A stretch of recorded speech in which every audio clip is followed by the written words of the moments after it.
दोस्तों, तब डैम को बनाना शुरू किया गया था जब इसका मकसद था सिर्फ बाढ़ से आने वाले पानी से बचाव करना। लेकिन आज के समय में डैम को जिस तरह से इस्तेमाल किया जा रहा है उसे देखकर शायद यही लगता है कि आज डैम हमारी लाइफ के बहुत ज़्यादा कीमती चीज़ों में से एक है, क्योंकि आज के समय में हम डैम का इस्तेमाल बहुत सारी चीज़ों के लिए क्या करते हैं, जैसे कि इलेक्ट्रिसिटी को प्रोड्यूस करना, बाढ़ से बचाव और बहुत सी और भी चीज़ें। दोस्तों, जहाँ पर डैम के इतने सारे एडवांटेजेस हैं वहीं पर डैम के बहुत से डिसएडवांटेजेस भी हैं। लेकिन आज की इस वीडियो में हम डैम के फायदे और नुकसानों के ऊपर बात ना करके आज की इस वीडियो में हम जानेंगे आखिर इतने बड़े और विशालकाय डैम को किस तरह से बनाया जाता है या फिर इनका किस तरह से रखरखाव किया जाता है। तो चलिए दोस्तों, शुरू करते हैं आज की इस वीडियो को और जानते हैं आखिर इस दुनिया में इतने बड़े बड़े डैम को किस तरह से बनाया गया है। दोस्तों, डैम बनाने के लिए सबसे पहले ऐसी जगह को ढूंढा जाता है जहाँ पर डैम बनाने से सबसे ज़्यादा फायदा मिले। ज़्यादातर केसों में डैम को ऐसी जगह पर बनाया जाता है जो चारों तरफ से बड़े बड़े पहाड़ों से घिरी हुई होती है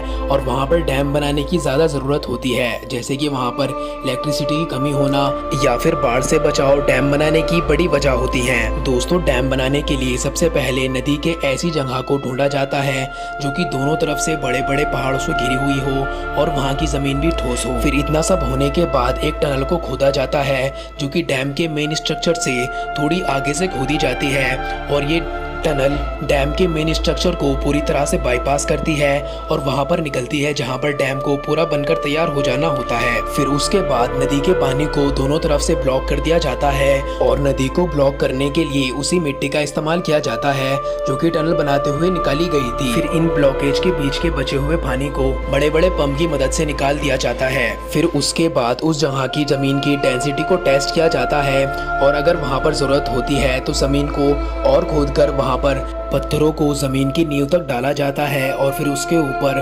कंक्रीट की मदद से एक स्लैब डाला जाता है जिसकी वजह से डैम को एक मजबूत फाउंडेशन मिल सके। डैम की फाउंडेशन बनने के बाद अब डैम के दोनों तरफ के पहाड़ों के अंदर बड़ी बड़ी ड्रिल मशीन की मदद से ड्रिल किया जाता है और फिर उन ड्रिल के अंदर मोटे और मजबूत तारों को डाल दिया जाता है और फिर उतना होने के बाद डैम के दोनों तरफ के पहाड़ों के ऊपर कंक्रीट की एक मोटी परत बिछा दी जाती है जो कि डैम के मेन स्ट्रक्चर को मजबूती देने का काम क्या करती है। डैम के मेन स्ट्रक्चर और साइड के कामों को करने के बाद अब बारी आती है डैम के मेन स्ट्रक्चर को बनाने की। और दोस्तों, जैसा कि हम जानते हैं कि एक डैम को बनाने के लिए बहुत सारी स्टील और कंक्रीट का इस्तेमाल किया जाता है। इसी वजह से बहुत से केसेस में डैम के पास ही कंक्रीट के प्लांट को बना दिया जाता है और ऐसा इसलिए किया जाता है जिससे कि कंक्रीट के ट्रांसपोर्टेशन के अंदर कम खर्च आए और इसको आसानी से भी कर लिया जाए। फिर उसके बाद जहाँ पर डैम का मेन स्ट्रक्चर बनाना होता है वहाँ पर क्रेन्स को लगाया जाता है जो कि डैम के स्ट्रक्चर के हिसाब से वहाँ पर कंस्ट्रक्शन करती है।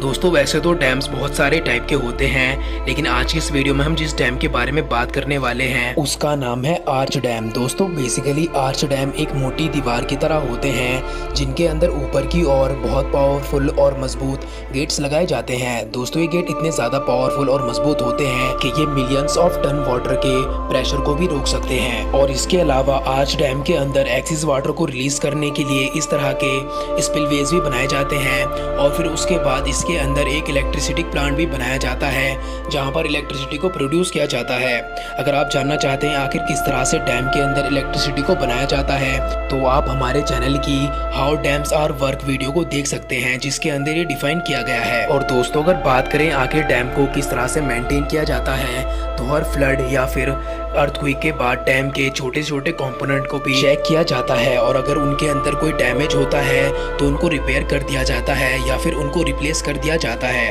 और अगर इन केस डैम के अंदर क्रैक्स आ जाते हैं तो उनको कंक्रीट की मदद से वहां पर रिबिल्ड कर दिया जाता है। और दोस्तों, बहुत से केसेस में डैम अपनी लास्ट स्टेजेस पर होता है और कमजोर हो जाता है, तो इसी वजह से इस डैम के आगे दूसरे डैम का कंस्ट्रक्शन कर दिया जाता है और फिर पुराने डैम को डिस्ट्रॉय कर दिया जाता है। तो चलिए दोस्तों, आज की इस वीडियो में बस इतना ही।